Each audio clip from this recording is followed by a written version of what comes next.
le jour où André Escobar s'est fait assassiner. Le 2 juillet 1994, André Escobar se faisait descendre sur le parking d'une boîte de nuit de Medellín, coupable d'un but contre son camp qui élimina la Colombie du mondial américain.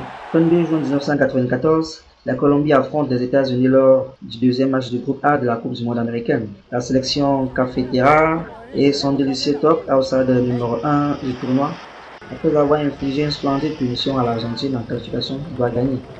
Lors de la première sortie, les hommes de Pacho Mukram se sont en effet sèchement inclinés 3 buts contre 1 face à la Roumanie de Georgie Hadji. Mais pas d'inquiétude, chacun pense que la Colombie va se relancer et battre tranquillement l'autre américain. Personne au pays n'imagine l'autre issue.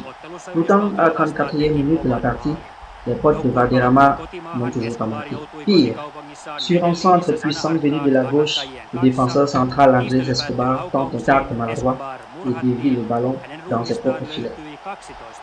Sans le savoir, celui qui devait signer au Milan AC vient de signer son arrêt de mort. Les Américains inscriront un second but et la réduction du score colombien en fin de match ne changera rien. Après 2 matchs, la Colombie est éliminée. À leur retour au pays, les joueurs partis en héros reviennent comme des parias. Des menaces de mort planent sur eux. Mais pour l'équipe, ce n'est pas la fin du monde.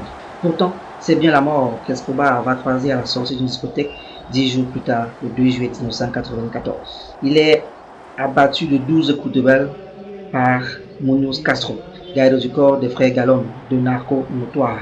À chaque coup de fusil, ce dernier va crier Gol, Gol, Gol, tel un commentateur de match. Escobar décède 45 minutes plus tard à l'hôpital. Ses potes de la sélection, René et Guita, très connus au Cameroun, et Victor Aristizabal viennent identifier le corps. Pour ces funérailles, on décompte près de 120 000 personnes, dont le président colombien de l'époque, César Gaviria. Le fait curieux dans cette histoire, c'est que Munoz, l'assassin, fut condamné à 43 ans de prison, mais fut libéré 10 ans plus tard, en 2005, pour bonne conduite.